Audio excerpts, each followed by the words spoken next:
Class 9 भूगोल अध्याय 3 के मुख्य बिंदु को हम देखेंगे। अपवाह शब्द एक क्षेत्र के नदी तंत्र की व्याख्या करता है। एक नदी तंत्र द्वारा जिस क्षेत्र का जल प्रवाहित होता है उसे अपवाह द्रोणी कहते हैं। कोई भी ऊंचा क्षेत्र जैसे पर्वत या उच्च भूमि दो पड़ोसी अपवाह द्रोणियों को एक दूसरे से अलग करती हैं। इस प्रकार की उच्च भूमि को जल विभाजन कहते हैं। भौगोलिक आकृतियों के आधार पर भारतीय नदियों को दो भागों में विभाजित किया गया है, हिमालय की नदियाँ और प्रायद्वीपीय नदियाँ। हिमालय की अधिकतर नदियाँ बारहमासी होती हैं क्योंकि इनमें वर्ष भर पानी रहता है, जल भरा रहता है। हिमालय की दो मुख्य नदियाँ सिंधु तथा ब्रह्मपुत्र इस पर्वतीय श्रृंखला के उत्तरी भाग से निकलती हैं। इन नदियों के ने पर्वतों को काट करके गार्जों का निर्माण किया है। विश्व की सबसे बड़ी अपवाह द्रोणी मिस्र की नदी नील नदी है। अपवाह प्रतिरूप चार प्रकार की होती हैं: द्रुमाकृत, जालीनुमा, आयताकार और अर्य अपवाह। सिंधु, गंगा तथा ब्रह्मपुत्र हिमालय से निकलने वाली प्रमुख नदियां हैं। सिंधु नदी विश्व की लंबी नदियों में से एक है और इनकी लंबाई 2900 किलोमीटर है। सिंधु नदी का उद्गम मानसरोवर झील के निकट तिब्बत में है। पश्चिम की ओर बहती हुई यह नदियां भारत में जम्मू से कश्मीर, लद्दाख जिले से प्रवेश करती हैं। गंगा की मुख्य धारा भागीरथी हिमानी से निकलती है और अलकनंदा उत्तराखंड के देवप्रयाग में इससे मिलती है। गंगा की लंबाई 2500 किलोमीटर से अधिक है। हिमालय से निकलने वाली बहुत सी नदियाँ गंगा में मिलती हैं आकर के। इनमें से कुछ नदियाँ हैं जैसे यमुना, घाघरा, गंडक, कोसी। यमुना नदी हिमालय के यमुनोत्री हिमानी से निकलती है और यह गंगा के दाहिने किनारे से समानांतर बहती है और इलाहाबाद में गंगा से जाकर के मिल जाती है। घाघरा, गंडक तथा कोसी नेपाल हिमालय से निकलती है। अंबाला से सुंदरबन तक मैदान की लंबाई लगभग 1800 किलोमीटर है, परंतु इसके ढाल में गिरावट मुश्किल से 300 मीटर है। ब्रह्मपुत्र को तिब्बत में सांगपो, बांग्लादेश में जमुना कहा जाता है। प्रायद्वीपीय भाग की अधिकतर मुख्य नदियाँ जैसे महानदी, गोदावरी, कृष्णा, कावेरी पूर्व की ओर बहती हैं और बंगाल की खाड़ी में जाकर के गिरती हैं। नर्मदा एवं तापी दो बड़ी नदियां हैं जो कि पश्चिम की तरफ बहती हैं और ज्वारनद मुख का निर्माण करती हैं। नर्मदा का उद्गम मध्य प्रदेश में अमरकंटक पहाड़ी के निकट है और यह पश्चिम की ओर एक भ्रंश घाटी में बहती है।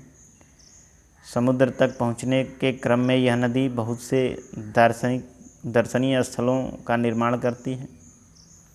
गोदावरी सबसे बड़ी प्रायद्वीपीय नदी है। यह महाराष्ट्र के नासिक जिले में पश्चिमी घाट की ढालों से निकलती है। इसकी लंबाई 1500 किलोमीटर है। यह बहकर बंगाल की खाड़ी में गिरती है। गोदावरी में अनेक सहायक नदियाँ मिलती हैं जैसे पूर्वा, वर्धा, प्राणहिता, मंजरा, वेनगंगा, पेनगंगा। महानदी का उद्गम छत्तीसगढ़ की उच्च भूमि से है। इस नदी की लंबाई 860 किलोमीटर है। इसकी अपवाह द्रोणी महाराष्ट्र, छत्तीसगढ़, झारखंड तथा उड़ीसा में है। कृष्णा नदी महाबलेश्वर के निकट एक स्रोत से निकलती है। कृष्णा की लंबाई 1400 किलोमीटर है तथा इसकी सहायक नदियां हैं जैसे तुंगभद्रा, कोयना, घाटप्रभा, मूसी तथा भीमा। कावेरी नदी पश्चिमी घाट के ब्रह्मगिरी से निकलती है और इसकी लंबाई 760 किलोमीटर है। इसकी सहायक नदियां हैं जैसे अमरावती, भवानी, हेमवती और काबिनी। भारत में दूसरी सबसे बड़ा जलप्रपात कावेरी नदी पर है। इसे शिव समुद्रम के नाम से जाना जाता है। यह प्रपात मैसूर, बंगलोर और कोलार स्वर्ण क्षेत्र के विद्युत प्रदान करता है। पृथ्वी के धरातल का लगभग 71% भाग जल से ढका है, लेकिन इसका 97% जल जो है लवणी है।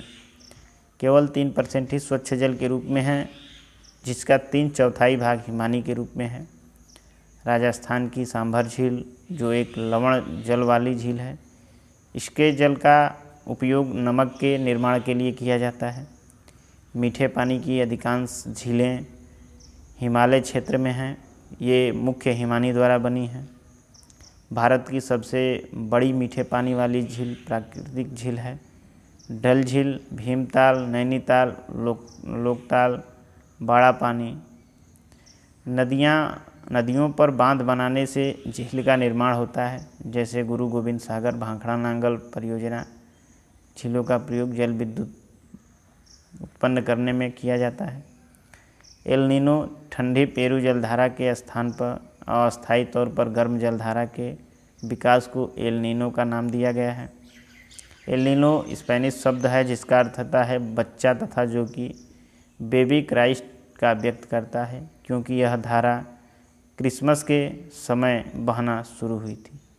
मानसून का समय जून से आरंभ हो लेकर के और मध्य सितंबर तक 100 से 120 दिन के बीच का होता है।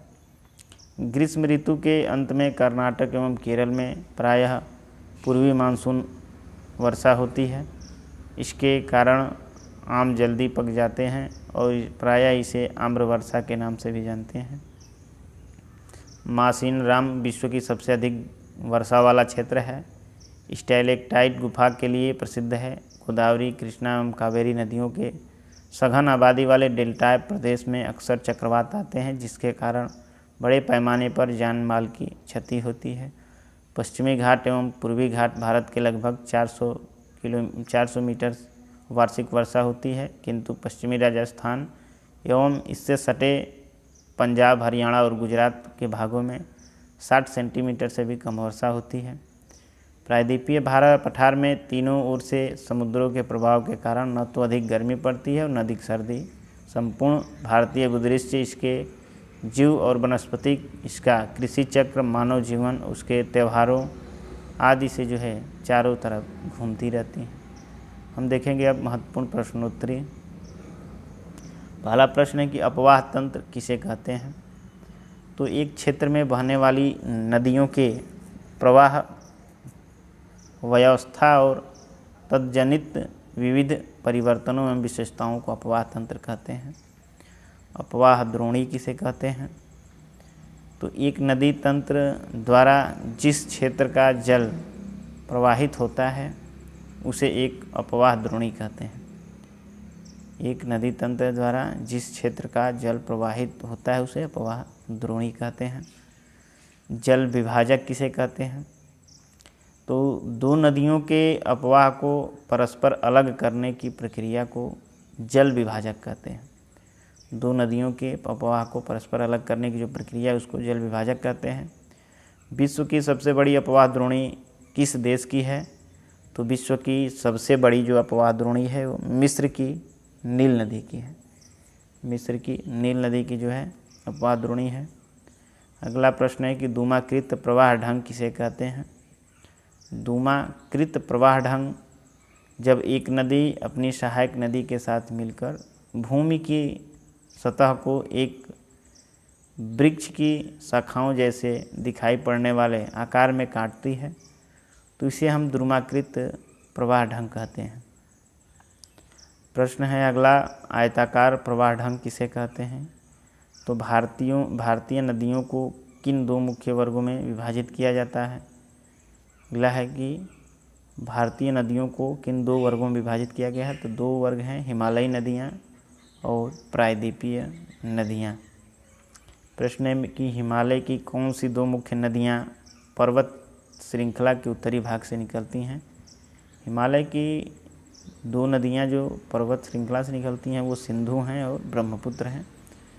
अगला प्रश्न है, नदी की विभिन्न अवस्थाएं कौन सी हैं। नदी की जो है कौन कौन सी अवस्था है। तो इसमें डेल्टा, विसर्प, गोखुर झील, नदी का स्रोत, ऊपरी भाग, मध्य भाग, निचला भाग, ये सब जो है इसकी जो है अवस्था है। अगला है, हिमालय से निकलने वाली नदी प्रमुख नदियों के नाम लिखें। हिमालय से निकलने वाली नदियां हैं सिंधु, गंगा, ब्रह्मपुत्र। भारत में सबसे विशाल नदी द्रोणी कौन सी है? तो भारत में सबसे जो विशाल नदी द्रोणी है वो है गंगा नदी द्रोणी, 2500 किलोमीटर के लगभग में। नदी तंत्र किसे कहते हैं? अगला प्रश्न है कि नदी तंत्र किसे कहते हैं? तो किसी नदी तथा उसकी बड़ी सहायक नदियों को हम तंत्र कहते हैं, नदी तंत्र कहते हैं। किसी नदी और उसमें जितनी भी सहायक नदियाँ आकर के मिलती हैं सबको मिला करके नदी तंत्र कहा जाता है। प्रश्न है कि सिंधु की नदी की लंबाई एवं उसका उद्गम स्थान लिखें। तो सिंधु नदी की जो लंबाई है 2900 किलोमीटर है और सिंधु नदी का उद्गम मानसरोवर झील के निकट तिब्बत में स्थित है। अगला प्रश्न है सिंधु जल समझौतों का वर्णन करें। सिंधु जल समझौता का वर्णन इस प्रकार है कि समझौता अनुच्छेद 1960 के अनुसार भारत इस नदी प्रक्रम के संपूर्ण जल का केवल 20% जल का उपयोग कर सकता है। प्रश्न है गंगा की 2 मुख्य धाराओं के नाम लिखें। तो गंगा की 2 मुख्य धाराओं में से के नाम भागीरथी, अलकनंदा है। गंगा की 2 धाराएं हैं, भागीरथी और अलकनंदा। अगला प्रश्न है गंगा की प्रमुख सहायक नदियों के नाम लिखें। गंगा की प्रमुख सहायक नदियां हैं यमुना, घाघरा, गंडक, कोसी, ये सब जो है गंगा की सहायक नदियां हैं। अगला प्रश्न है बांग्लादेश में गंगा को किस नाम से पुकारा जाता है? तो बांग्लादेश में गंगा को जमुना नदी कहा जाता है। अगला है सुंदरबन डेल्टा में गंगा नदी को किस नाम से पुकारा जाता है? सुंदरबन डेल्टा में गंगा नदी को मेघना के नाम से जाना जाता है। गंगा नदी जो है वहाँ मेघना के नाम से जानी जाती है। अगला प्रश्न है कि विश्व के सबसे बड़े डेल्टा का नाम लिखिए। तो विश्व का सबसे बड़ा जो डेल्टा है उसका नाम है सुंदरबन डेल्टा। सुंदरबन डेल्टा। प्रश्न गंगा, ब्रह्मपुत्र, सिंधु, नर्मदा, तापी, गोदावरी, महानदी, कृष्णा, कावेरी, इन नदियों की लंबाई बताना है। तो गंगा की लंबाई है 2500 किलोमीटर, ब्रह्मपुत्र की लंबाई है 2900 किलोमीटर, सिंधु की लंबाई भी लगभग 2900 kilometre, Narmada 1300 kilometre, Tapi 792 kilometre, Godavari 1500 kilometre, Mahanadi 855 kilometre, Krishna 1400 kilometre, Kaveri 765 kilometre. आगे है कि ब्रह्मपुत्र नदी को अरुणाचल प्रदेश में किस नाम से जाना जाता है? ब्रह्मपुत्र नदी को अरुणाचल प्रदेश में दिहांग के नाम से जाना जाता है। ब्रह्मपुत्र की सहायक नदियों के नाम लिखें। तो ब्रह्मपुत्र की जो सहायक नदियां हैं यह दिबांग, लोहित, केनुला, तीस्ता और टोंसी, ये जो है। अगला प्रश्न है ब्रह्मपुत्र को तिब्बत में एवं बांग्लादेश में क्या कहा जाता है? तो ब्रह्मपुत्र को तिब्बत में एवं बांग्लादेश में क्या कहा जाता है? ब्रह्मपुत्र को तिब्बत और बांग्लादेश में जमुना के नाम से जाना जाता है। ठीक, ब्रह्मपुत्र को तिब्बत और बांग्लादेश में जमुना के नाम से जाना जाता है। ब्रह्मपुत्र, नर्मदा, तापी, गोदावरी, महानदी, कृष्णा और कावेरी का उद्गम स्थान बताना है। तो ब्रह्मपुत्र का जो उद्गम स्थान है तिब्बत के मानसरोवर झील के पूर्व तथा सिंधु एवं सतलुज के स्रोत के काफ़ी नज़दीक से होता है। नर्मदा नदी का उद्गम स्थल, नर्मदा नदी का जो है मध्य प्रदेश के बेतले ज़िले के सतपुड़ा के श्रृंखला से होता है। गोदावरी महाराष्ट्र के नासिर जिले के में पश्चिमी घाट के ढालों से होता है। महानदी का उद्गम छत्तीसगढ़ से होता है, उच्च भूमि, छत्तीसगढ़ की जो उच्च भूमि है। कावेरी पश्चिमी घाट के ब्रह्मगिरी श्रृंखला से निकलती है।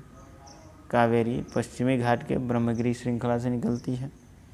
भारत में दूसरा बड़ा जलप्रपात कौन सी नदी पर बनाती है?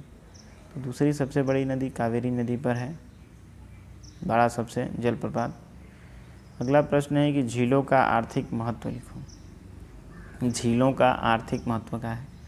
तो झीलें मानव के लिए अत्यधिक लाभदायक होती हैं, जिसका वर्णन निम्नलिखित प्रकार से किया गया है। अत्यधिक वर्षा के समय यह बाढ़ को रोकती हैं। झीलें जो है अत्यधिक जब वर्षा होती है तो उस समय जो बाढ़ की स्थिति बनती है उसको रोकती हैं। इसके अलावा झीलों का प्रयोग जल विद्युत उत्पन्न करने में भी किया जाता है। झील को जो है एक जगह रोक करके और इससे विद्युत पैदा किया जाता है। ये आसपास के क्षेत्रों के जलवायु को सामान्य बनाए रखती हैं। झीलें जो हैं जलवायु को सामान्य बनाए रखती हैं, जलीय परितंत्र को भी संतुलित रखती हैं, झीलों की प्राकृतिक सुंदरता और पर्यटन को बढ़ावा देती हैं। अगला प्रश्न है कि जल विद्युत संसाधन को शक्ति के मामले में भारत का विश्व में कौन सा स्थान है? तो जल विद्युत संसाधन में भारत का जो स्थान है 5वां स्थान है। अगला है राष्ट्रीय नदी संरक्षण योजना का वर्णन करें। राष्ट्रीय नदी संरक्षण वर्णन क्या है? तो गंगा कार्य के क्रियाकलापों का पहला चरण सन 1985 एवं प्रारंभ किया गया। इसमें 31 मार्च 2000 को बंद कर दिया गया था। यह योजना 16 राज्यों के बीच बहने वाले 27 नदियों के किनारे स्थित 152 क्षेत्रों तक विस्तार वाला था। प्रदूषण कम करने वाले कुछ 215 योजनाओं में अभी या 69 योजनाओं में अभी तक को पार किया जा चुका है। इस योजना का प्रमुख उद्देश्य नदियों में बह रहे प्रदूषण को कम करना है।